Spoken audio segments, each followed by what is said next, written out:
drums here, yeah. And you know what this is, right? You know what this is? This is the future. And I think we're in good hands, right? You can say amen to that. Hey, Caitlin, you got skills on those drums. Hey, you all keep getting better. I'm telling you. Goodness gracious. Hey, if you're here for the first time or if you're visiting with us again, we're glad you're here. Be sure to fill out this connection card. It's a big, bright blue card in the seat in front of you. On the back, just put your name, email, whatever information you want to give us. And I'd love to send you a letter saying thanks for coming. And we're glad that you're here. If you have any questions for any of the pastoral staff, fit it in there somewhere. And we'd love to hear from you and all of that, and we'd love to get to know you. So make sure you fill that out for your first time with us, and then we'll go from there. So, should I do a different mic? All right, here we go. All right, we're just going to pretend we don't hear anything. All right, so here's what we got going on. Should I shut the, hold on a second. You got that? Check this out, watch. Jerry, you're a genius if it works. It's okay, we'll wait. Is it in front?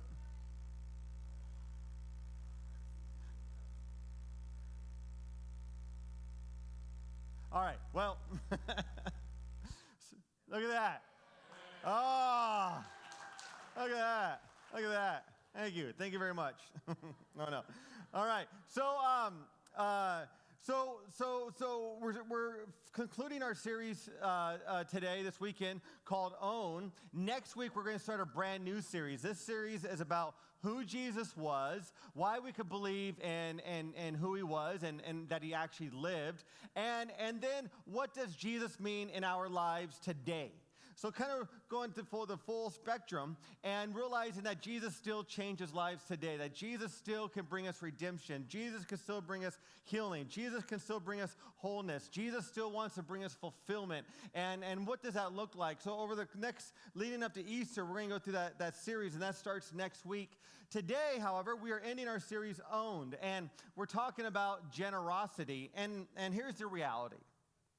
Anytime church talks about generosity or finances or money, whatever you want to call it, the question or the statement's always this: the church is always talking about money, right? And so I just want to just kind of share with you two thoughts just about our church. Number one is that the reason we're doing this series is that Jesus talked a lot about money.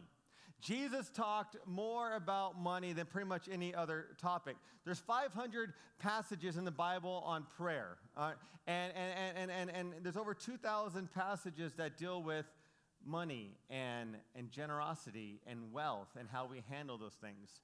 More said about money in the New Testament than heaven and hell combined. Jesus talked a lot about money, and why is that? Because Jesus tells us in Matthew chapter 6, verse 21, where your treasure is, there your heart will be also. Jesus wants our heart. That's what we're talking about. Jesus wants our heart. And I said this a couple weeks ago, and I think it bears repeating, but that's what Jesus wants. He wants our heart. The second thing I'll say is that we are a generous church. And we've always been known as a generous church for decades. In fact, in the last 10 years, we've given over $2 million out to organizations, relief efforts, missionaries, outreach efforts, refugees, and the list goes on, over $2 million. This past Easter, we raised a total of $51,000 that would go out to support our missionaries all over the world as well as locally. And then this past Christmas, we raised over $56,000 for our special Christmas offering. And that money again went to our missionaries locally and all over the world, as well as to our benevolence fund, which is called our caring fund. It's that fund that when life hits, life just hits and hits and hits.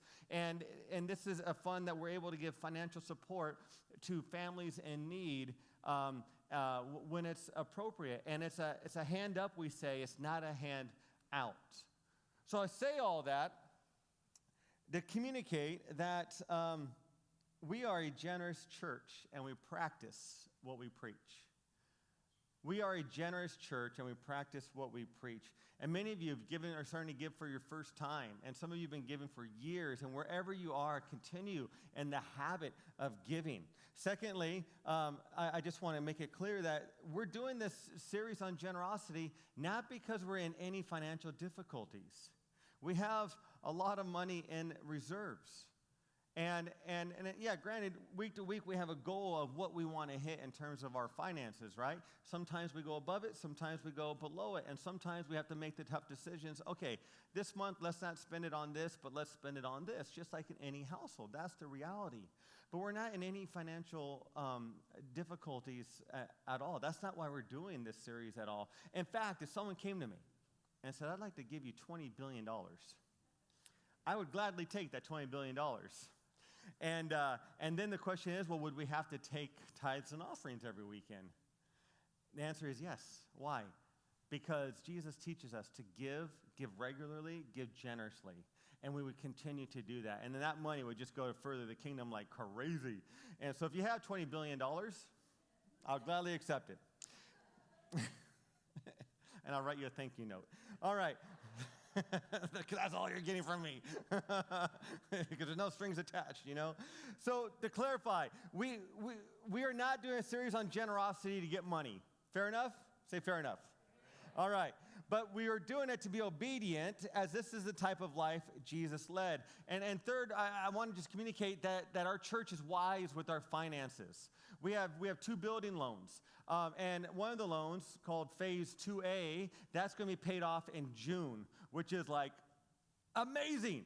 And then there's only one other loan that we have after that, and then we're making great strides to pay that loan off. So we have a great finance team. We have a great business office. We have great people helping and working through this. We are way above board. Our church is one of the most transparent churches I've been a part of, and I'm proud to be able to say that. So I just want everyone to know that we are wise with your finances. The funds that come in, we treat that as God's money, because it is God's money. Everything is God's, whether we want to acknowledge it or not. And so we treat it as if it's God's money. And so we want to live generously. And we want to live generously. And so let's talk about moving beyond good intentions.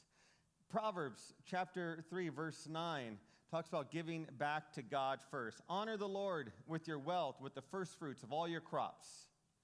Honor the Lord with your wealth, with the first fruits of all your crops.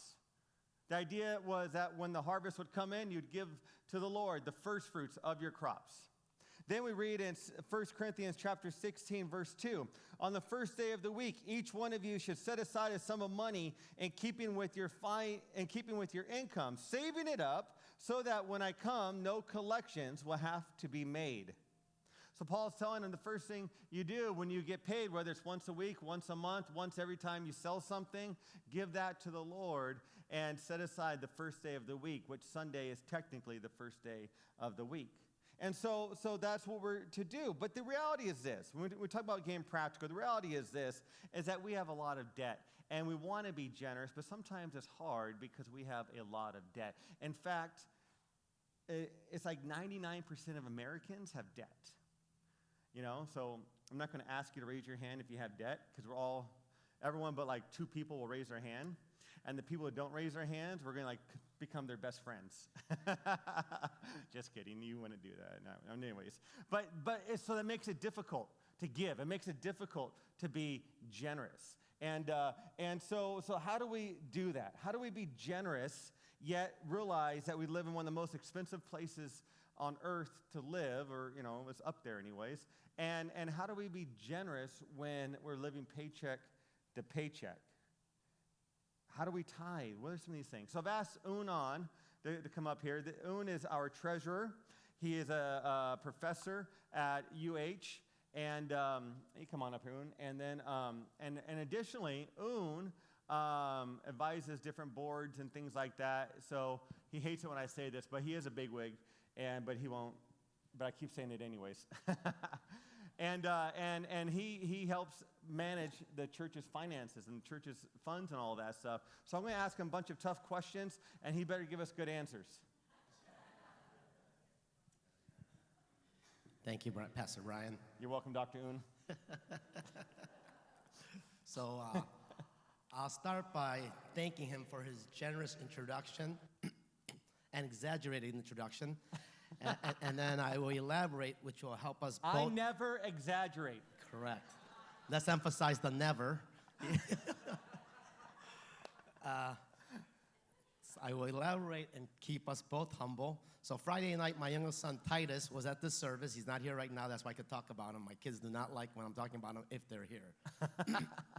He says, Pastor Brian talks about you and introduces you and all this stuff. And I thought he was going to be uncomfortable because of, like, all the accolades. And he goes, I don't get what's the big deal. You are a professor at UH. That's like nothing. He should stop saying these things. It's embarrassing, Dad.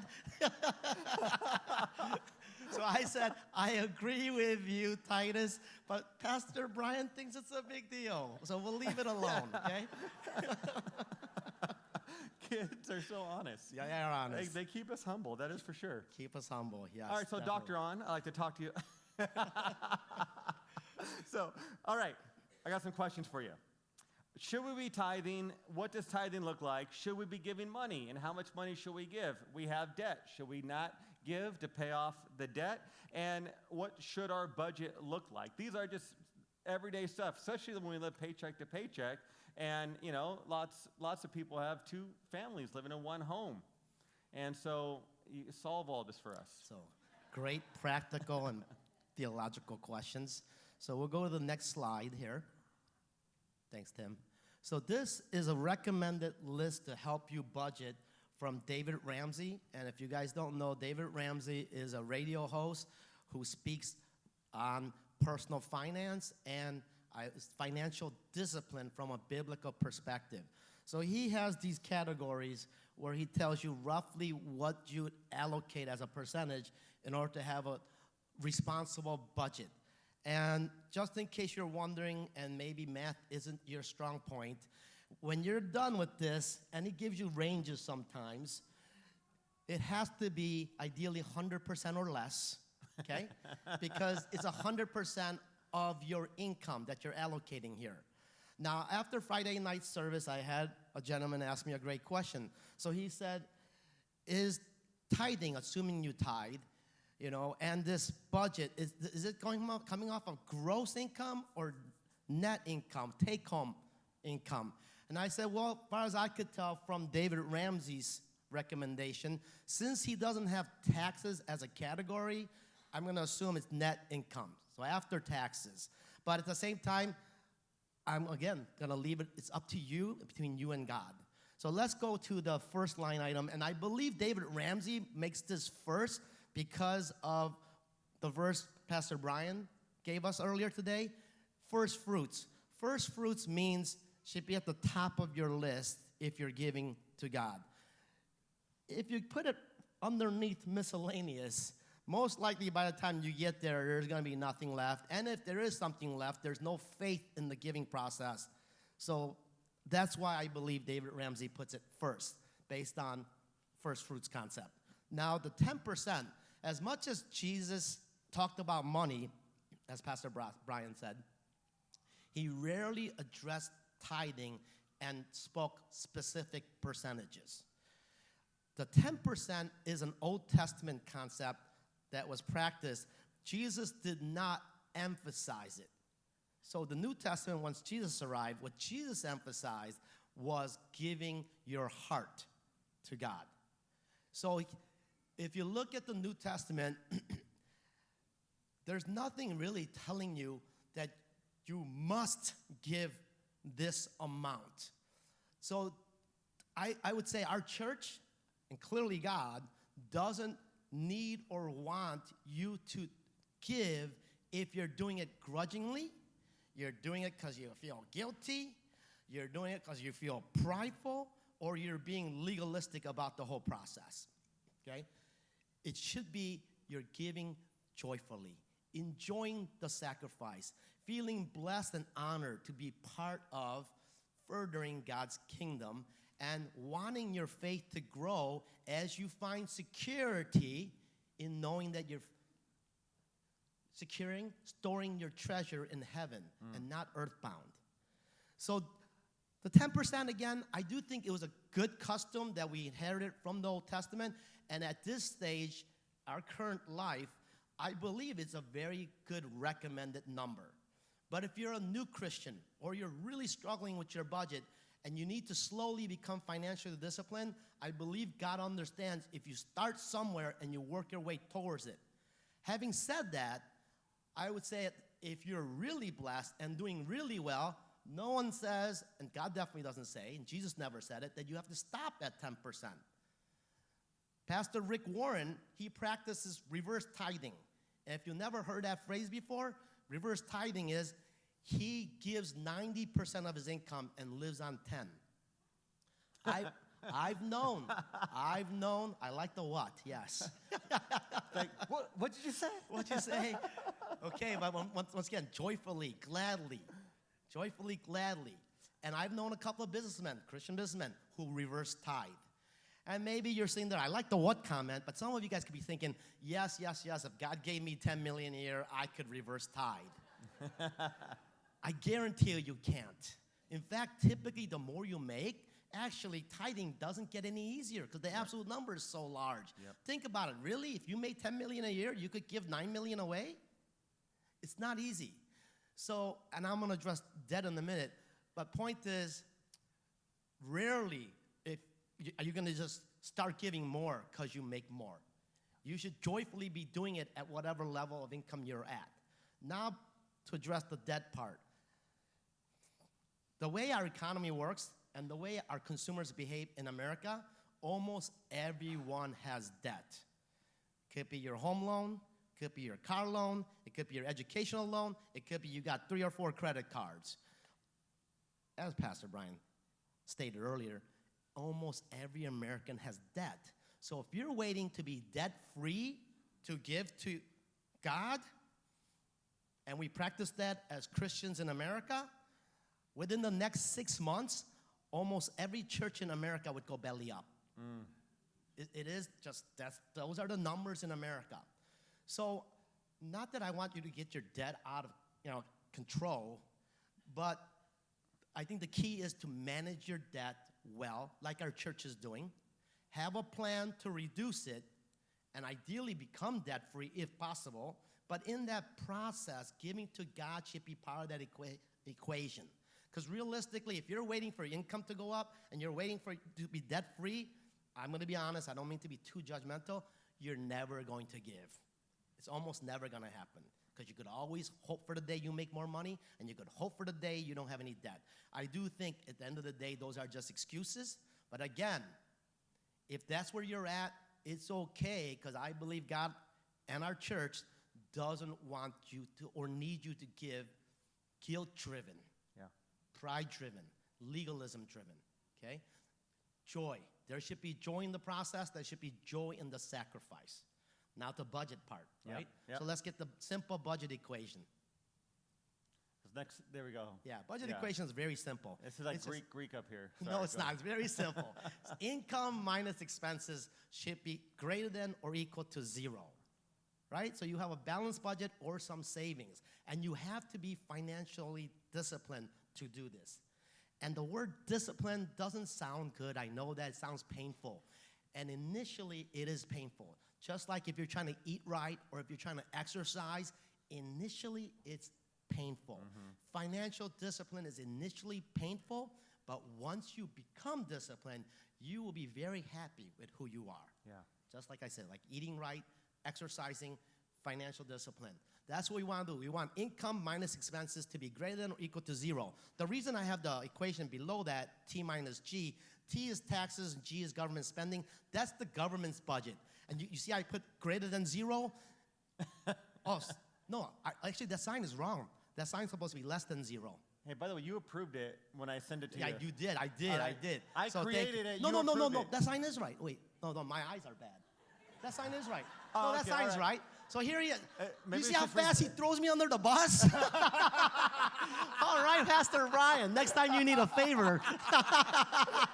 No, it's just reverse on that screen. We'll Correct. just say, we'll just say that. Yeah. No. Oh my. Like that. I think That was very revealing.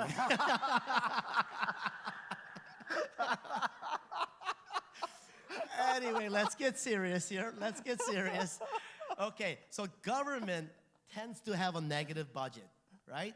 They spend way more than they take in, and they do it over and over and over again. We cannot behave that way on a personal level, on a household income level. Why?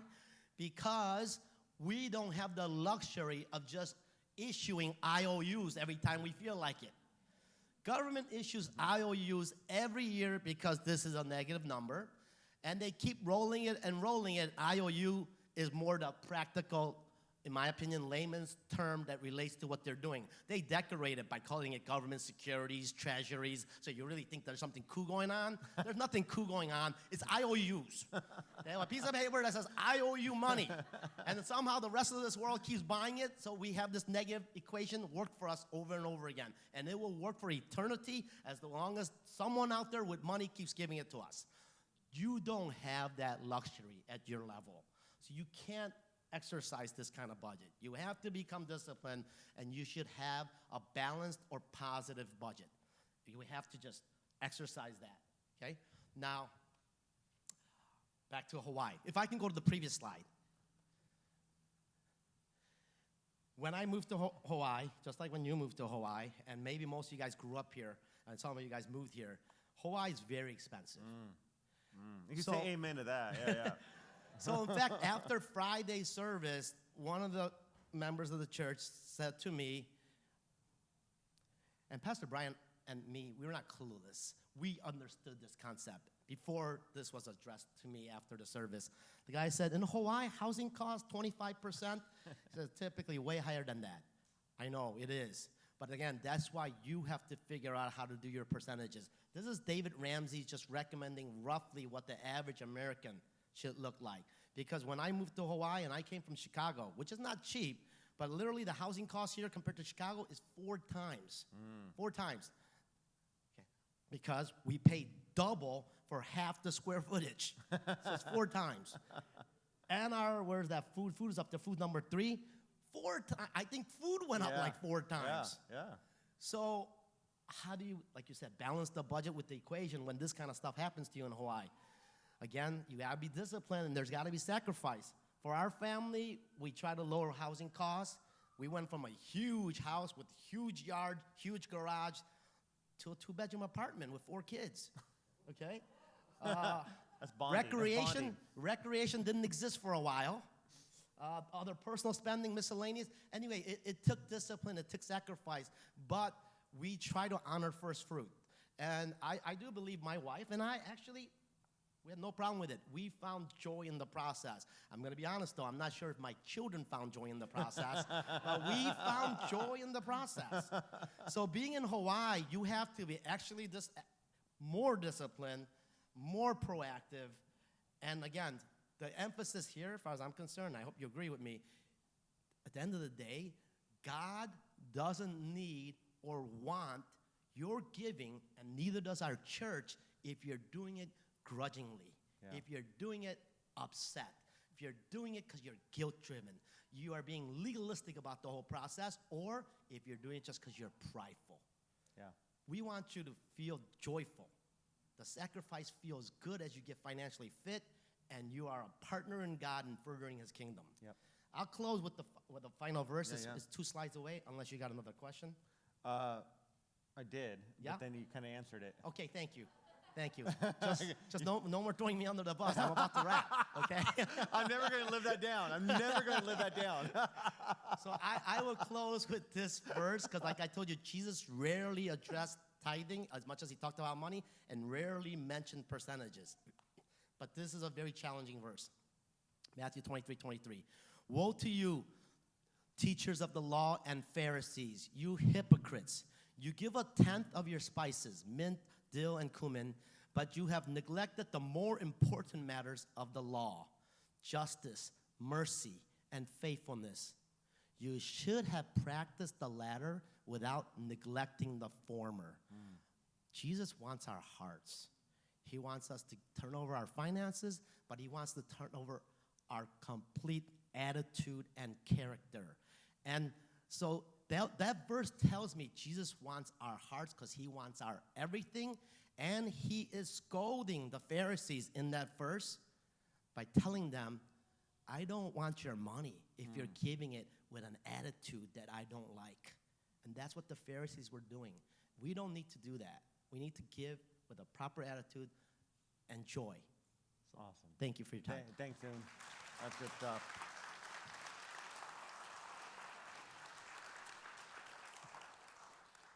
I just want to wrap up a few quick thoughts here, and by the way, if you're saying, man, I could use help in my budgeting process, I could use help in my finances and all that, call the church office and talk to Pastor Jerry, and he'll talk with you through some of this stuff, and he knows when to refer out, and he knows a lot of people in the financial realm who would be more than willing to help you in this area of finances. And so call the church office, talk to Pastor Jerry, and he'll get you, point you in the right direction. Like, we always want to offer resources, and we always want to, we want you to feel equipped.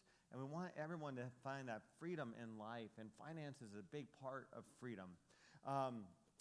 This week, in the past few weeks actually, people have been sending me stories of how God's been working in their lives.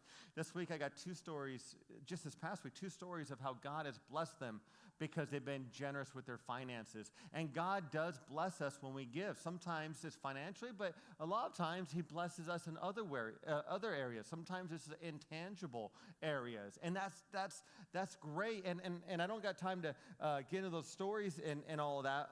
But just so you know, like, so many people here in our church have been blessed in so many different ways by being generous. And I've talked to a number of other people who God has blessed in different ways because they're generous, and a lot of them don't want to share their stories. And just so you know that God does honor us being generous. So what are some takeaways for us? And the band could come on this now. Here's some takeaways. One, as believers in Jesus, we're to live by a different set of values. We're not to live by the values that everyone else lives by. We're to live by the values that Jesus has set for us. Second takeaway, do not let what you own you. Do not let what you own you.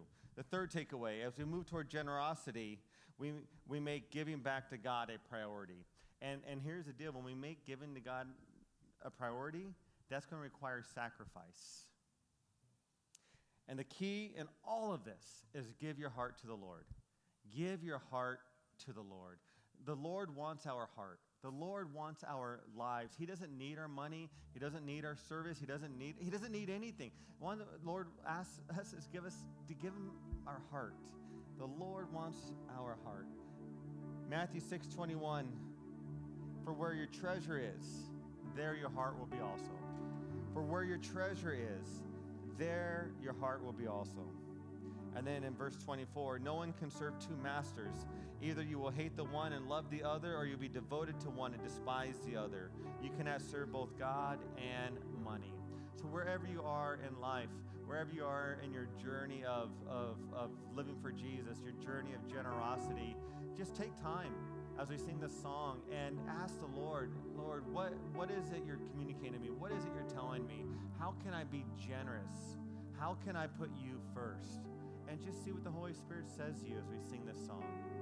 Amen? Let's stand together.